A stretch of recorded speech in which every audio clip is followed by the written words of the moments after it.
All right, I got a riddle that I want to see if y'all can answer. All right. What do you get if you're the Miami Heat and you spend all summer trying to get this guy who might be one of the greatest shooters ever, top 75 player all time, and you assume that you're going to get this guy so much that you make no other moves whatsoever, even though you were just in the NBA Finals and maybe only need a couple pieces to help put you over the top, which is very critical to do right now because you have an aging superstar in Jimmy Butler. But you assume so much that you're going to get this guy, you do absolutely nothing else, and then that guy ends up going to, let's say, Milwaukee. Well, what do you get if you're the Miami Heat? And the answer is Dru Smith. And the Miami Heat currently have a very big Dru Smith problem. And if you want to know what a Dru Smith problem is, it can be simplified as this. Last night versus the Boston Celtics, in which the Miami Heat lost by 8 points, Dru Smith played 23 minutes and was a minus 19. That is the Dru Smith problem. Now, I don't want to put that whole game on Dru Smith yesterday. I mean, Jimmy Butler was terrible. Most of the bench in general was terrible. But having a guy play 23 minutes and being a minus 18 is not a coincidence. That's the same thing we used to say about Dwayne Dedmon. Same thing we used to say about Cody Zeller. They are a Heat killer on the actual team. Every time they're in the game, the other team goes on a monster run. And this is something that maybe could have been prevented. All Heat fans have been saying all summer since the Heat did sign Dru Smith. Well, I guess not all summer, but since they signed him of late, that Dru Smith is not good. We don't get it. We are willing to give the organization benefit of the doubt, perhaps, because they genuinely seem to know what they're doing. But through 2 games this season, Dru Smith has been awful. Now, I do want to put into perspective, I just said game 2. So this is certainly an overreaction. I am acknowledging that. But as I'm, a channel that talks basketball, talks Miami Heat, I do have to react. I can't just sit here every night in, night out and say, let's wait to game 20 and let's see what happens. We need to talk about Dru Smith now, which could also be simplified as the Heat not having a backup point guard. You could argue not even a starting point guard, even though Kyle Lowry was pretty decent yesterday versus Boston, which frustrated me because I bet the under. The man took 1 shot the first game, and then the next game he wants to come down the court pulling up threes.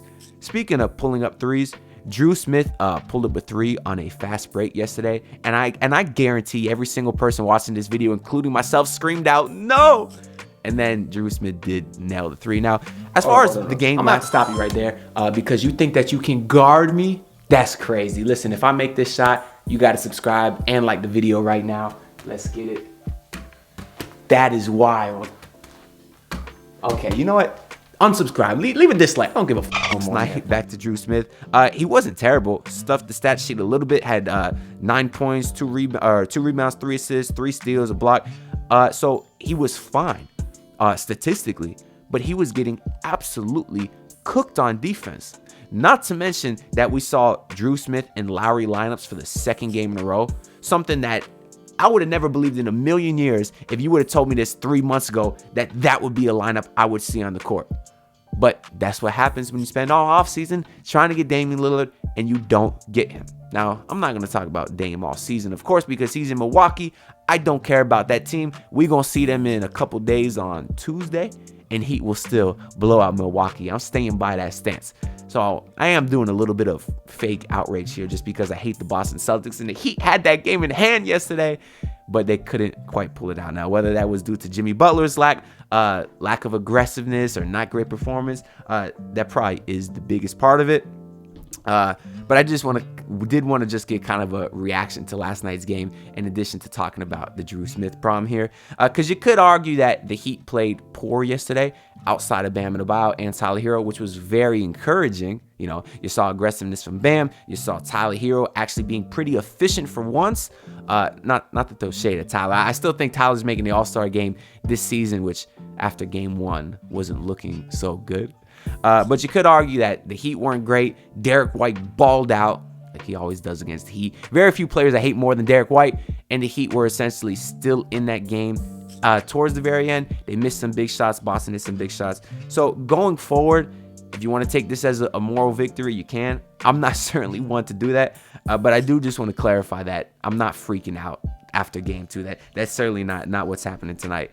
What else I got? Okay, but as far as the backup point guard, the Heat need to do something this season. right? If they have true aspirations to win a championship, which is what the front office says, which is what Jimmy Butler says, you can't do it with Dru Smith being the backup point guard, right? So that all goes back to the title of this video saying the Heat have a Dru Smith problem. Now, I said in a bold prediction video earlier that Kyle Lowry will not be on this team to end the season. So when they trade him, maybe they do get another starting point guard or a backup point guard.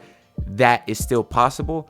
But I don't think you can have Dru Smith on this roster because I don't think he's an NBA player. I should mention Josh Richardson has been out. Caleb Martin was out last night. And, of course, Hayward Highsmith as well. So when you get those three back, particularly Richardson, Dru Smith's playing time may decrease all the way to 0.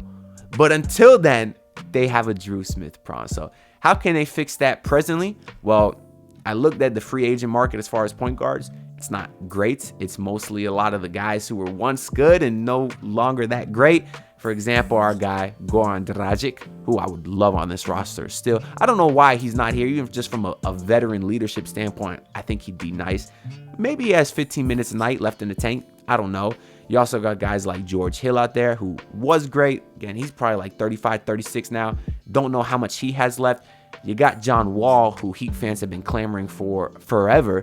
And truthfully, I think he's a little bit washed. I think there's a reason that the Clippers didn't retain him. He had some okay games there, but he just looked very, very slow. And obviously, as a guy that's not super great at shooting jump shots, I don't really think his fit here would be all that great. So I really didn't want John Wall.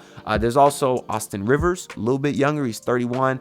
He's certainly better than Dru Smith. So why he's not here and Dru Smith is, I don't know. Maybe he doesn't want to settle for a minimum contract, which I think he would because the alternative is being out of the league, which he is right now. And another guy that's currently a free agent at the point guard spot is Elfrid Payton, who I do kind of like. Now, he can't shoot, but he can do a little bit of everything, running offense. Another kind of smart, high IQ guy, high assist, low turnover, which is what they say about Dru Smith, which, sure, he doesn't turn the ball over a lot, but I just think he's so terrible at everything else, which, hey, maybe Elfrid Payton is too nowadays. I don't know. I just don't think Dru Smith is that good. And I do want to say, too, I hope I'm very wrong on him. And it's also very likely I'm very wrong on him because the Heat obviously know way more than I do. And this has happened before. I was once a major Gabe Vincent hater. I used to say he was not an NBA player. He's just a guy that tries really, really hard and he fouls a ton because of it. But I love Gabe, man. He really grew into the position of point guard and showed that he's a really great player, in my opinion, even though Lakers fans are pissed off at him because they're getting the full Gabe Vincent experience, which we know is full of ups and downs because his shot selection at times can be a little iffy. But regardless, I would still admit that I was completely wrong about Gabe Vincent, and he is a very good NBA player. That's pretty much all I got for this video, man. I just wanted to come out here on this beautiful Saturday morning and rant a little bit about a game that frustrated me yesterday because I hate losing to the Boston Celtics. But I did end up having a good time last night because I did host the Basement Sports Network post-game show. Make sure y'all go check out the Basement Sports Network, link down below. We do live stream reactions after every single game. Usually hosted by my guy Royal A. Shepherd, but he was pushed to the panelist role yesterday. He let me slide into the host seat, so it was a great time. If y'all want to see me host, go check that out. They had me fighting for my life because the rest of the panel was a bunch of haters saying that Jimmy Butler can't be the best player on a championship team, which I thought was crazy. So y'all know I was out there defending Jimmy Butler with my life. So make sure y'all go check that out. Everyone over there is seriously really great. So if you're a Heat fan, you will absolutely love that content. Whether you agree or not, it's always entertaining over there. And of course, tonight, the Heat do play the Minnesota Timberwolves, where they've lost 8 out of their last 10 games.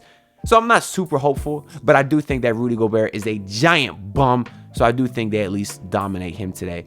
Although I may have to take the over on his rebounds because we saw Porzingis get switched up on like Dru Smith 100 times yesterday. He cooked, and maybe Gobert does the same.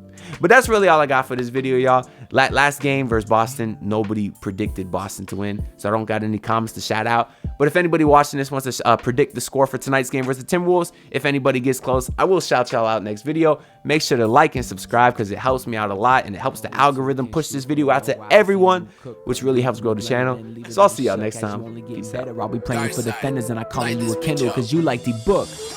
Falling in the finals as a rook, the gnarly hard snarl, far from looking shook. The DPOY and the 40 you put on his head, now people still are mistook you for a bubble boy, that's inaccurate. It's a misnomer, cause you missed a more averaging. Bat a double game, put respect on his name, and on Biscayne Boulevard next to D-Wade, I'm a big